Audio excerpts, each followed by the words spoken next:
team after that difficult performance. Just a note, C9 selected red side right here. So they, I think, have a little bit more flexibility in this draft. Well, we'll see what happens in the bans here. LeBlanc and Fizz already banned away for TSM, so some pretty big changes actually with personnel changes for Cloud9. Cannon, though, banned by C9. Rumble actually banned as well, so it does feel like 3 top laners really have already been banned away in this draft. Obviously, Fizz can be flexed, but it's a lot of changes already. We saw almost all jungle bans in Game 1. Hey, you do have to remember Fizz mid is definitely pretty strong. You know, Faker just played it in the finals. Jensen is someone who loves playing those split push assassin type champions. Shen's certainly something targeted at Impact. This is an insane ban phase. I mean, that's 4 top laners, definite top laners banned away already. 3 of them by Cloud9. So they're really actually targeting Hauntzer's carries because it looks like they want to push him into a tank matchup against Impact. And with Shen already banned, Cloud9 has a lot of flexibility to take Nautilus later since it's a very unlikely first pick with Lulu up. Now the question here becomes, does Cloud9 just run it back on what TSM did? You can draft Karma Ivern in here and set up that sort of a composition right off the bat if you'd like to. Yeah, we have to note, though, that Ashe is also an unbanned champion in this game, and that's had such high priority in the semifinals, especially for Sneaky, because of his tremendous use of Hawkshot if they want to get some early scouting. So a lot of choices here for Cloud9 to make. They do have the opportunity to run that back with something like Karma and Ivern right now if they want to do any type of shielding composition. C9 running down the clock, but there's the Ashe as their first pick here.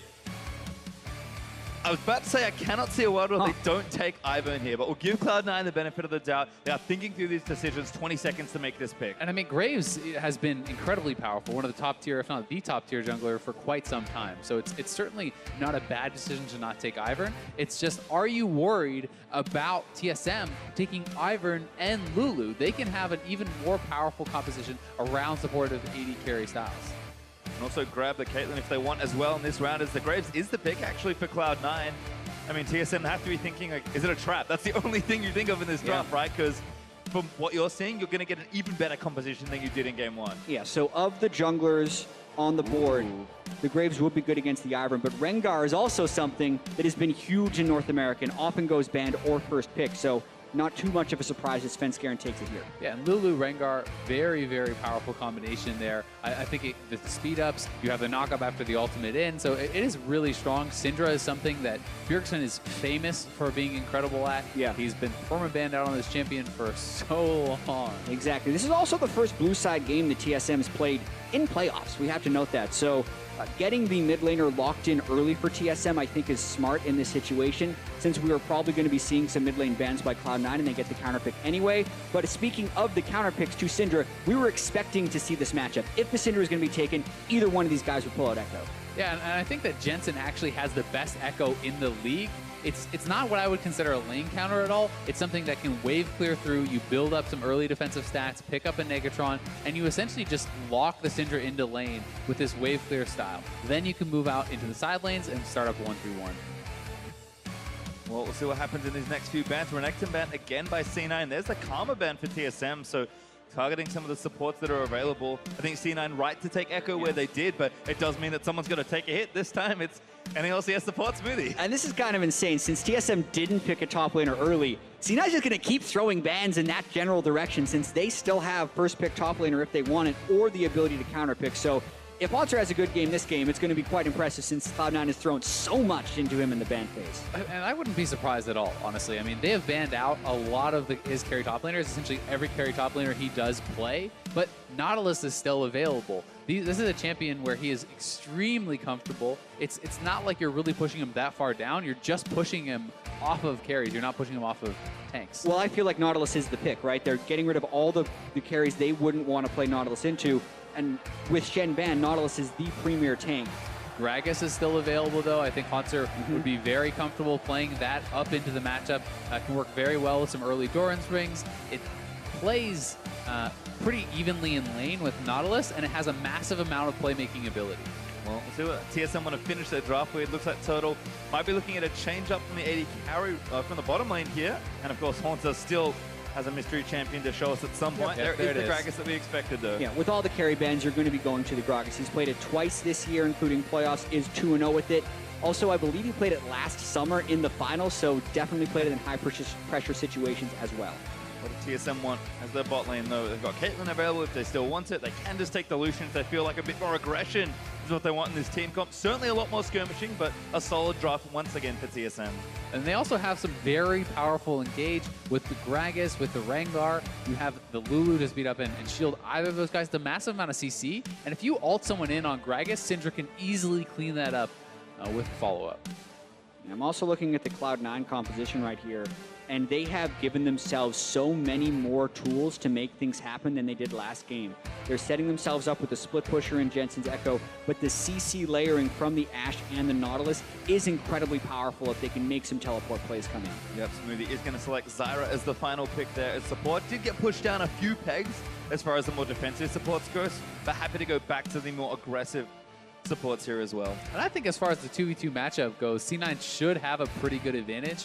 Ashe outranges the Lucian. You can poke him out with your volleys, and I think Zyra does have the edge against Lulu in this straight-up support matchup too. So you should look to see Cloud9 get some dominance in that bot lane, and that was supposed to be their strength. So they need to have success there now that they have both drafted for it and planned around it. Well, we'll see what happens here, because we saw a lot of early action, kind of started by Cloud9 and then very quickly followed by TSM. This game's going to look a lot different as far as the overall pressure goes. I think bottom lane might play a little more conservative, see if they can't, just get through the laning phase and use the advantage they've drafted for themselves there. Bjergsen and Jensen were surprisingly inactive in the last game. Yes, Bjergsen had some good roams with Taliyah, but we didn't see that much of the lane. It was all about top lane in the last game. We changed it up. It's now a tank matchup. Impact's in as well. I think that's the place to start here, and both junglers likely looking there again. Yeah, if we see a fairly conservative early game with the game being close, so much of it would be decided about how the tanks can manage these fights as far as peeling for their teammates. See the compositions once again here. Cloud9 looking to even the score and make it a series. TSM feel pretty good about a 3-0. I know everyone here would like a longer series. I certainly would. I'm happy for 10 games throughout the weekend, but if you're trying to win a championship, you're going to try and do it as fast as possible. Yeah, and this is such a different look for Cloud9 coming into Game 2, completely changing the dynamic of team fights by having double tanks in the top lane, also putting Jensen on a split pusher instead of a team fighter in Cassiopeia, so completely switching things up after that disastrous Game 1. I think it makes sense. Again, I feel like Camille is a one-time thing for Haunter in this series. Like, have this. Are you still good at it? Haunter's like, yep, really good. It's like, okay, that's banned away and so are 4 other carries. So we'll see what happens in our second game here. TSM and Cloud9 moving out onto Summoner's Rift once more. Looks like TSM actually might be stacking a few people here in the bottom side of the map. Yeah, they definitely look like they are. And I mean, Sneaky's going to have to be really careful around here. Even when you just see the one person confidently moving forward, you kind of have to expect that there's someone there backing them up. Yeah, against Desire in a lane that they don't want to get immediately shoved in early, you do expect that bottom lane stack, or at least the feel of putting something down there. No top lane wards were actually placed by C9, though, even though the threat of the stack was very real. We'll see if we get any more creative jungle pathing. Ivan, a very unique champion as far as choices they can make in the early stage of the game, but much more standard here for Sven and Contract. Certainly can be explosive junglers, maybe expecting some early farm, but if they get to lanes and start ganking, could explode very quickly. It's also worth noting that both Haunter and Impact have taken Courage of the Colossus, neither of them going for Grass, which is the more powerful laning mastery, so not really looking for the edge there as much as they are looking for power around the team fights. That's where they're expecting the game to be decided. Bifrost stealing Smoothie's money.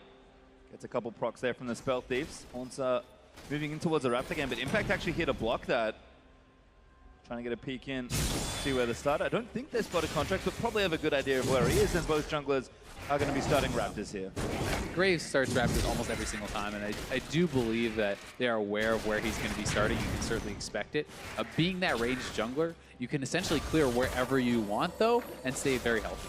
Yeah, it gives you a lot of flexibility, especially if Contracts wants to try to counter jungle, because so many Rengars actually do a full clear of their red side, and that would leave them open to have a buff stolen away. But after the first blood that happened to Contracts on an invade last game, he's going with a more conservative clear.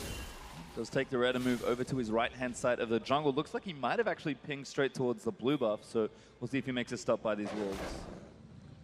Definitely could look to do that, and I mean, path towards bot side, where TSM is pushing pretty heavily, could also be very effective. You do actually have pretty good gank setup with that Zyra if you can connect with a flash route. Graves can sometimes come in. Yeah, and for as much as Rengar is feared, he's not feared at level 3, especially because of his early jungle clears, unless he got an amazing pull. So based on what's happened, Contracts could feel like he'd get a relatively uncontested gank bottom if he goes for it now.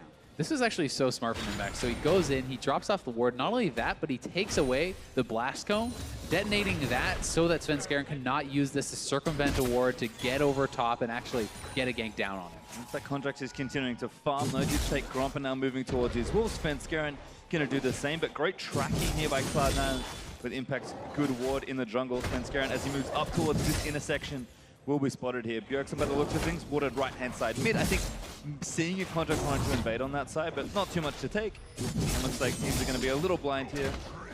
Low Sven, like you mentioned earlier, is spotted, so going to take his blue buff, and looks like we'll just keep farming it out in the early game.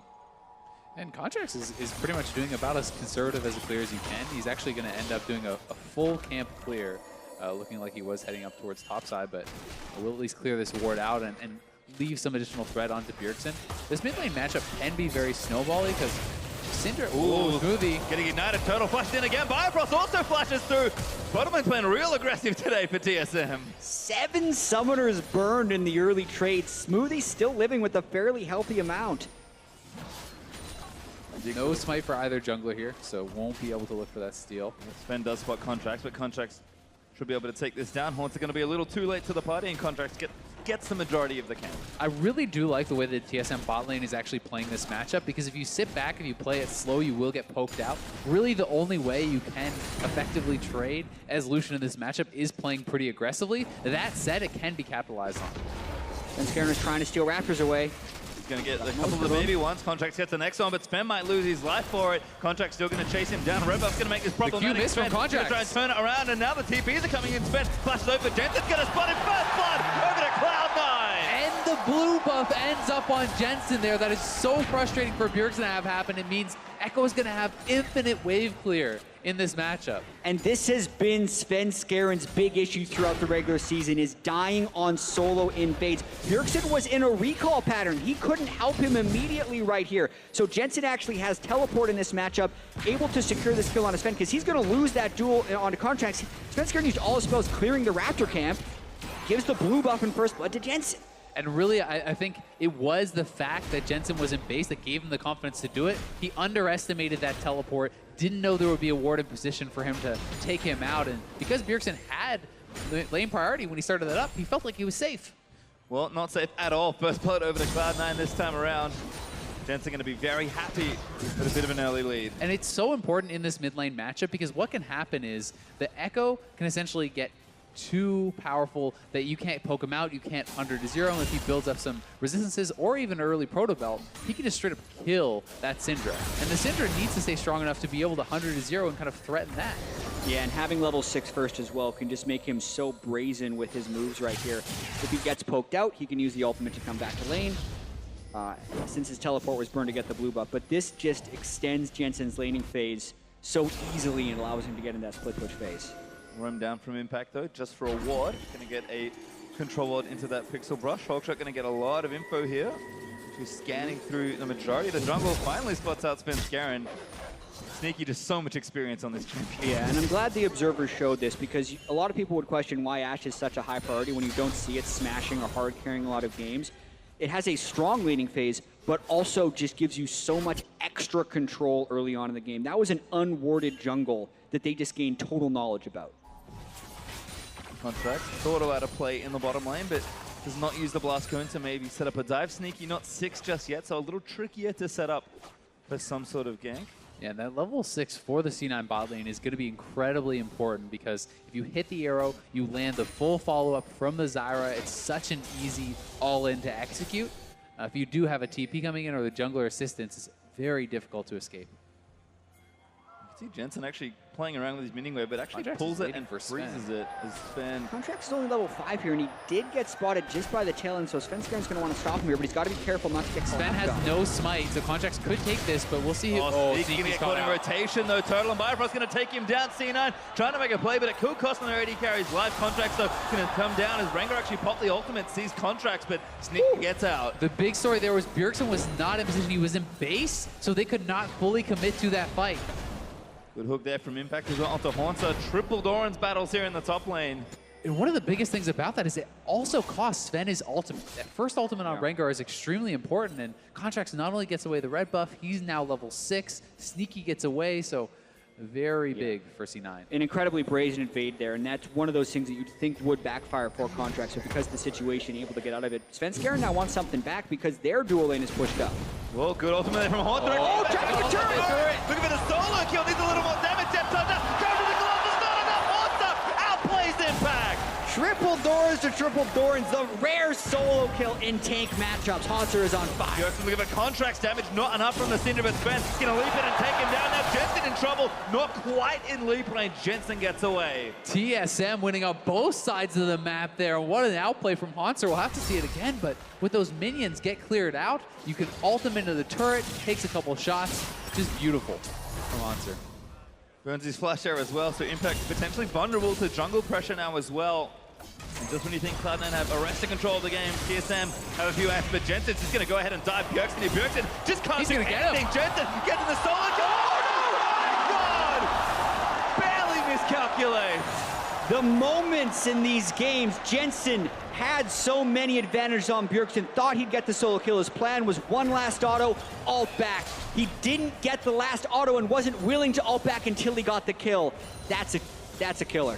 That is just brutal. I mean, throws his advantage away. He could have ulted out early. It looked like he would have had him, but the phase dive was not up. And Jensen, you can see, was just distraught there on the player cams, looking devastated after that misplay. And this is huge for C9's in-game mentality. They need to be able to withstand this storm. They just had both of their solo laners, who have been rocks for them during the regular season, die in 1v1 situations. This one, though, could have easily been avoided for Jensen. He was the one going to make the big play.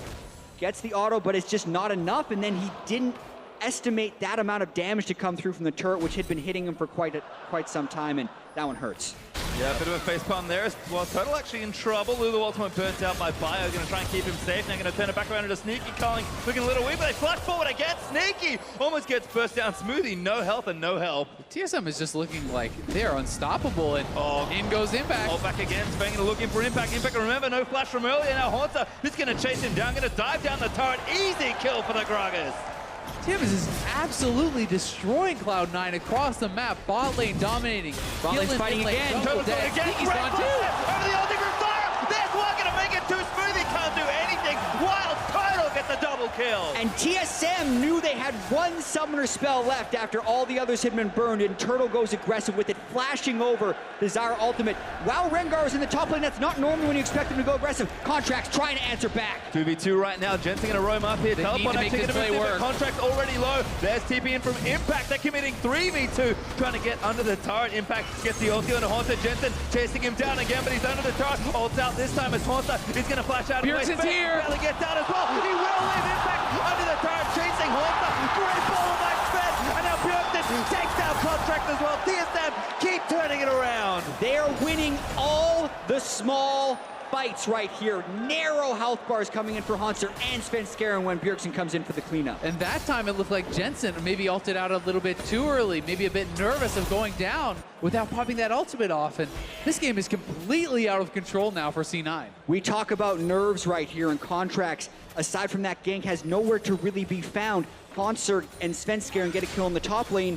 And then the bottom lane of TSM, normally if you expect the jungler not to be there in a counter gank, you'd think the Graves would be bottom lane, but they still get that kill in the bottom lane. Contracts finally tries to answer back. The execution is missed once again by C9. This game is getting out of hand. Bjergsen stays around for solo gold as well, but watch this exchange again. C9 felt like they had to force the play. They had the original 3v2, but missed skill shots from Contracts. Jensen going in, he lands a stun, but he ults out very early. And imagine here if Contract's ultimate had landed. Look at the health bars of Svenskeren and Hanser. They both die here if Contracts pulls off this ultimate properly. Then Impact also stays alive to peel onto Bjergsen. So that one play by Contracts potentially cost them 2 deaths. And 2 kills. And after it's all said and done, And the turret? 8-1 up in kills, solo turret gold for Bjergsen in the first turret in the game, and pretty much 5,000 gold ahead. Everyone from TSM is stepping up their individual lanes, and it sucks right now for Cloud9. And 5K 12 minutes in is ridiculous. Like, this game is getting more out of control than the last one.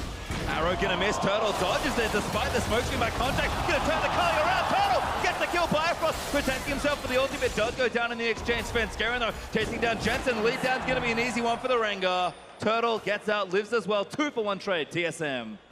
They're winning 2v3s in the bottom lane. TSM is just snowballing ahead so much in this one, and we were wondering how C9 was going to respond to both of their solo laners dying in solo situations. Not well. It seems to just lead to more panic and more poor play in small, close situations. It doesn't. That's the power of Illusion when he gets ahead. It's so frightening to gank him as a jungler. If you misplay at all in that 2v3, you will get killed. Well, they're gonna get mid-turret now as well. TSM rapidly snowballing this game. But I like what you said earlier, Azael, about Turtle. You know, he's knows in the matchup, he can't afford to sit on his hands and just farm it out like he could on the Caitlyn in game 1.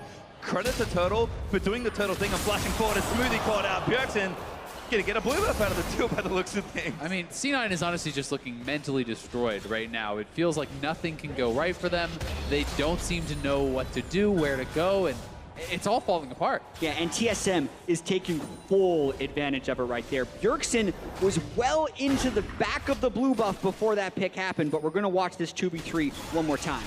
And if you can't hit the stuns, you will die, even in the 3v2. Early Lucian so strong. Turtle plays this very well, dodges out on the arrow, finishes him off with the color. Let's get a bit more in. Zips away, and then we saw what happened. Jensen rotates down, Sven able to take that kill down. 11-2 now in the overall kill score. Yeah, and this game right here is going to easily be TSM's largest goal lead of 15 minutes all season. So TSM hasn't been a tremendous early game team, but they are putting on quite a show right here. And with the power point that Bjergsen is at now, Morello's completed, double spell pen items. He can one round almost anyone on the map besides maybe Impact. Wilmont's getting chased down. 3 members now. Smoothie locks him up with the roots. Now Contract going to move it in, but Smoothie just doesn't use the ultimate or didn't have it as Contract is under threat there. Sven leaps back in and turns it around again. You send 3 people at Hanser. Impact dredge lines a minion after ulting him, and then Svenskeren comes in for the counter kill. It just keeps going well for TSM. It keeps going wrong for Cloud9, unfortunately for them. Gonna keep pushing down. They've already taken the 3 outer turrets. This gold lead is fast approaching 10,000 gold. We've just crested the 15-minute mark. You said it already, this is gonna be their largest gold lead of the season. Look at that, 7.3 thousand at 15 minutes. Even 3,000 gold higher than their largest lead. Jensen diving in again. He wants to try and make a play, but he gets back to a minion. Bjergsen gonna try and make it happen. Yep. Sneaky Gameplay. That's what I was talking about. You hit this PowerPoint this early, level 11, double spell pen, Barella Namakon. You will 100-0 any squishy player on the other team. And at this point, it's not just looking at the gold lead, it's looking at TSM might be able to close this out faster than any game this split. And Sneaky's level 8. Didn't go at Doran's start. He has 984 max health. Yes, Bjergsen's ultimate's doing that to him right there, so TSM is just crushing here. This turret's gonna fall as well. It's 4 gonna make it 5 in very quick succession. TSM just snowballing this one once again, completely out of control. They are just comically ahead, and at this point, all C9 can do is hope for a horrible mistake from TSM. A good play from you, no matter how good, does not win you this game now. Yeah, but these types of things, I think, really show the pressure and the way different players and teams respond to it. TSM are the defending champions. Every player on this team has been in stressful world situations before, whereas the last time Cloud9 was on the stage, they did have some problems then, because you see that 7,000 gold lead that TSM has, 3,000 gold higher than the regular season. That doesn't happen without some level of tilt happening from your opponent, or for TSM really stepping up to the occasion. Well, these two are just at it again. Svenskeren and Hanser have been quite the pair. Sven flashes forward into the brush. What a stylish stylish play to take down Jensen. Really nice from Sven there, and it's gotta feel hopeless for Jensen at this point. Contracts in 2 games has not gotten a kill. Like, he has not been able to get involved really at all in either game, and Sven Skaren has been massive in game 1 and game 2, playing super well. And Turtle getting CC chained in, Lula multi-shield, not quite enough, I could be wrong. Turtle, how did you live? Now the TP in, Sneaky getting chased down by Bjergsen. Shut down by Sneaky, but Bjergsen also gets a trade kill. And now Bjergsen going to look to see if he can't find a little bit more. Haunter TP'd in already. Bifrost goes down, but Contract's low on health. Going to get buffed down by Haunter's keg. Now Impact, we're going to move back in as Jensen TP's to the situation with Sven's here, so is Bjerg. And Jensen, he's got to be the target. Double stun by Bjerg. Into the brush we go. Jensen, monstered down by Contract. Ults out, but Haunter doesn't quite get him. Bjergsen needs to turn it around to try and get this kill. Looking for the slow, flashes in. Wants to take down Jensen. Can't dodge everything. Impact out with the hook. Bjergsen now dominating, and they're going to keep chasing Impact for a little while longer. Good dodge of the stun there by Impact to stay alive, but C9, they know they have to make plays, but TSM just able to get better trades. Yeah, I mean, Impact got Sal, but the whole house is burned down. He saved the kitchen sink. Yeah, and this was getting a little bit silly. Wild Turtle should have been dead in this situation. Fully picked out, all ults used, but the Lulu was just enough to keep him alive. And thank goodness for Sneaky's Ash Arrow. Doesn't fly over every wards. Wild Turtle still almost has a chance to sidestep, but ends up going back into it. Then the fight is on right here, and C9 really need this to go well. They finish off Bifrost, but then are unable to get everyone out of the fight. And so much of this is the gold lead that TSM is playing with. They're so strong, and these little edges that you miss out on. I mean, they're getting Impact. He's the tank in this situation. Ben's going to roll up for the ultimate. Impact has got no chance. Ben dominating now with 6 kills of his own. Yeah, another turret going to be going over to TSM. 10,000 gold at 18.5 minutes for TSM here. 6 turrets Last down. outer. Yep, Baron up in a minute too if they want to take it, but they're going to try and breach the base, I think. Before that happens, Bjergsen, ulti at the ready. Who's the target? Anyone. Yep. You get in range of him at all, he's going to one-shot you. Contract looking for the play. Ulti there by Bio, going to keep Sven alive, but Sneaky goes down. Bjergsen didn't even need the ultimate. There's absolutely He used nothing it, though. that Sneaky can do. If he walks up, if Smoothie walks up, he'll get one comboed, and TSM, 320 minutes breaking the base. Yeah, I mean, you could say, hey, Sneaky built some magic resist, but then he's never killing anyone. He's not even gotten his second part of an item completed right there. Blade of the Ruin King, you normally want to go Hurricane next. He is just so far behind the curve right now and paying the price. Yep, I mean, Syndra did get changed, but at this point, it doesn't really matter. You're still going to get heavily interacted with by a Syndra ulti. And TSM, I mean, Baron up, they can maybe take it on spawn if they want to rush over, likely have some gold to spend, so have a little bit more homework to do before they close out this game. But I mean, this game isn't over, but it's pretty close to, and someone in the back has to be thinking for Cloud9. How do they help reset this team? Because if they go down 2-0, kind of going to have to do something that they haven't done in a very long time. That is sweet TSM to take the championship. And the way that they are going down in these games, I mean, TSM could just walk down mid and probably end the game. The safer play is to set up around Baron. You start the Baron. That ensures a victory if C9 does not come to contest. If they do, you turn and fight, and you have a free win there too. So, you know, TSM really does have all the options. The only way C9 could kind of stave them off for a little bit longer is perhaps a Baron steal and a complete boss from TSM. Yeah, and that is why TSM is generally playing it slow. And I mean, the only fear you'd have of TSM for Game 3 right here is that you're winning by too much, and that's impacting your decision making if you're actually like a first world problem. Yeah, if you're actually in a close game, because there's been situations here where Turtle's getting picked off or where a bunch of TSM people get away with 10 health, where C9 wasn't 5 to 10,000 gold behind. That could actually be going in their favor. So C9 need to just, again, reset. Yep. But at the start of this game, they were very close to pulling off a few good plays. It's just a little bit close doesn't count for anything in this game. Yeah, the problem is you don't have a third sub. There's no next guy sitting on the bench to bring in here to be like, ah, it's okay, we got Impact now. Reaper played top lane once. There you go, top lane. Let me tell you, oh, never mind. Jensen actually going to get chased down here by Turtle. Does get himself out of the way with Proto Belt. I casted Reaper's early games when he was on technically pre-SKT. That man technically played top lane. I've never seen a Wukong top go mid lane more often than I have in those games. So Reaper definitely had some fun ideas about where you want to go. But TSM, it's just business as usual for them at this point. Turret going to fall, mid lane inhib soon to follow. Sven just going to reveal them all with the ultimate and threaten a potential kill.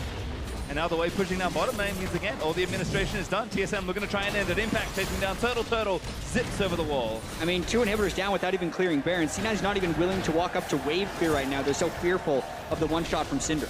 I think we're going to see one final desperation fight here from C9. Maybe not! Bjork's legendary gets 2 without the ultimate. Turtle going to roam up there as Haunter now big with the ulti from Lulu. Going to look to taste out Impact. There's the ultimate out of Cinder. Doesn't quite delete one, but Haunter going to grab himself a double. Now Contract's going to get chased down. He gets out with the ultimate, but Jensen ulti's on the spot, going to try and get a kill. Bjorkson another kill for himself, make it 9. As Jensen the only one left for Cloud9, and his turrets are starting to fall. Bjorkson going to assert some dominance perhaps and try and get the last few kills here, but TSM going to clean this one up. 22 minutes in, making it look like a speed run in the finals here so far. Jensen up again, Haunter bumps him down. Bjorkson is going to throw him out of the way. That's pushing back Smoothie. Bjorkson does cleanse off the arrow, not even going to go down. No, Jensen does get the shot down. Morale boost, that's all that is. TSM up 2-0. And it only took them 22 minutes and 43 seconds for this one. They absolutely steamrolled C9 to make it one game until they can become spring champions. Credit to Jensen, he's somehow still smiling after that game, but TSM, high spirits, and I would be too, being up 2-0 that quickly. And that is TSM's fastest win of the entire split, not just playoffs, and it comes at just the right time here in the finals. TSM is playing insanely well. Yes, C9 looks very flustered with the pressure of this series, but TSM is making all the right plays. They're executing in 1v1. They're rotating quickly, winning in, 25 minutes for game 1 and 22 minutes to game 2. They are on an absolute roll. Well, certainly are. We're going to check back in with the analysts, though, to see what they make of that TSM fastest game of the split.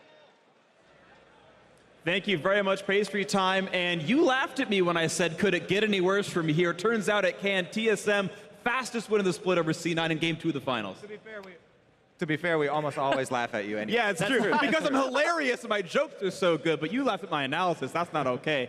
MVP right here in the desk. So let's talk about this. TSM winning all down the line. Right before we're like, okay, Haunter maybe is a better player than Impact or Ray. Bjorkson probably better than Jensen. Wild Turtle actually winning up as well. And credit to Bauerfrost as well, of course, his lane mate. But down the line, everyone's playing better on TSM.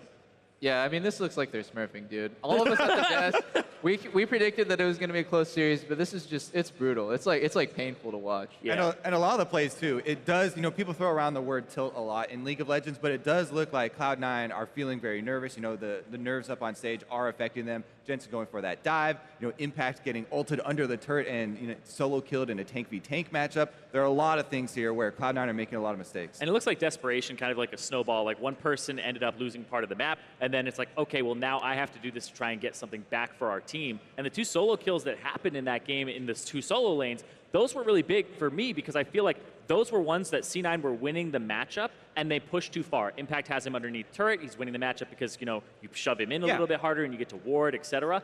And then in the mid lane, that's Jensen winning the matchup and going too hard. So it's overextensions from Cloud9 that allowed those 2 kills to even happen. Yes, we have replays of those clips. We'll roll them in a second here, but and some of it is sweet outplays. Like the Jensen dive he screws up. This is just, I guess Impact should know better, but this is super sick from Haunter. Minion dies, ults in. Yeah, and Impact even has flash here too, but he doesn't think that Haunter would even dare to go for that play, and he still gets the kills. I mean, if he throws the barrel, he's going for the play. He got a flash. Yeah, you got to react to it. Yeah, this was pretty soon after, I believe. And it just looked like Jensen was like, all right, Impact died. I got to do something. The turret shots doing more damage with each successive hit there. Caught him off guard. He didn't quite calculate enough. Thought he could get just one more auto in before ulting. You could tell Jensen, a guy that really has a lot to prove, and he talks about wanting to prove himself specifically against Bjorkson because they're always compared as #1 and #2, but he's perennially #2. It felt like that was a moment where he was like, this is my time. I'm going to solo kill Bjorkson. And it blew up in his face. I mean, it means he could have been #1 in the future, right? He got the flash first, and then if he just ulties back, he's able to actually go for a kill later on because that matchup is Echo favored after a certain point. And this just reminds me of last finals when I was playing on TSM. Jensen also lost composure in a really crucial moment. Like this guy, he's obviously very good, but I feel like in his head he lives in the shadow of Bjorkson, so he feels like he has to play extra aggressive to prove himself. And it just ends up backfiring all the time. Yeah, and I wonder what that's going to do for game 3 here for him, because at 17 minutes when he got killed in top lane, I actually watched his player cam, he's laughing. And I'm like, that's pretty much what you can do with that game, though. You have to kind of laugh that off. So that's promising that he didn't look as distraught as he did at the last finals, but we'll still see, because like you said, in his head, he's living in the shadow of Bjorkson. Don't know if he's smiling on the outside, but dead on the inside. Gosh, that took a dark turn quickly. But yeah, and I want to sing praises of the rest of this TSM lineup. In the bot lane, Wild Turtle, again, up 20 minions at 10 minutes, up 23 at 15. He's consistent. And this one is a much closer matchup. I'd say this is more of a coin flip, 2-on-2, double if you know better than I do. Yeah. But this seemed like a lane where, okay, if you win this, you just played better. It's actually insane that they're able to win this matchup and Wild Turtle was up in CS, because if Lulu Lucian does not win against Ashe Zyra, Zyra is a pick into Lulu, and it totally pressures Lulu in the level 6. You just double ulti someone, Lulu has to blow ulti, and then you just get pressured forever. So the fact that he was able to win this matchup is just, and get the 2v2 kills, I mean, I think Sneaky and Smoothie are playing some really horrible League, but they also are playing extremely well. Yeah, it definitely is a combination. You kind of have to get that to get a smashing this big. You're right, Freak. We did technically laugh at you after the earlier comment. But yeah, nobody expected this. As I said, this is the quickest game that TSM has actually finished all year long, and they are absolutely destroying C9, both playing well, and Cloud9 making a lot of mistakes. Okay, so let's redirect then. You're Cloud9, you're Reeford, you're any of those players. Like, what do you do to turn around? TSM's obviously on all cylinders. What's C9 do? I'm going to go down the line. Double, start with you. I'm going to say put Jensen back on a mage. He played way better on Cassio than he did on Echo, and he's less prone to making those mistakes. And as soon as you have the control mage and a tank top, I'd say play Impact again and put your bot lane on something that doesn't need team help in order to function. First game, they needed to gank on the Caitlyn or else they're going to lose their lane. This game, they need the ganks as Ashe, Zyra to set up the plays, but their solo lanes are like inting. So I think this game, put them on something more sustainable. Ezreal, Lucian, or even Caitlyn, and just let that play out while the solo lanes just play for the comp. Yeah, I think for me, it makes a little bit more sense to run Impact on blue side, blind pick your top laner, pick a tank, and then on red side, you run Ray, and you can run 1-3-1s, get a counter pick for Jensen so he can run an assassin, and you can split push, and then you can also get Ray on something like a Kennen to go for a split push as well. Yeah, I think these guys made a lot of good points for the lanes. The jungle as well, I think, is very important. You know, Contracts felt like he got scared away from Lee Sin, even though I thought that has been his best champion in multiple games in the regular season. So I don't think they should be scared to go back to that. All right, we'll see if C9 can play with the confidence they need then, if they can get themselves back out of the lanes. But we're going to be stepping away for a quick break. Stay tuned to see if C9 can bounce back against this dominant TSM in Game 3. Don't go anywhere. You're watching the North American LCS Spring Finals.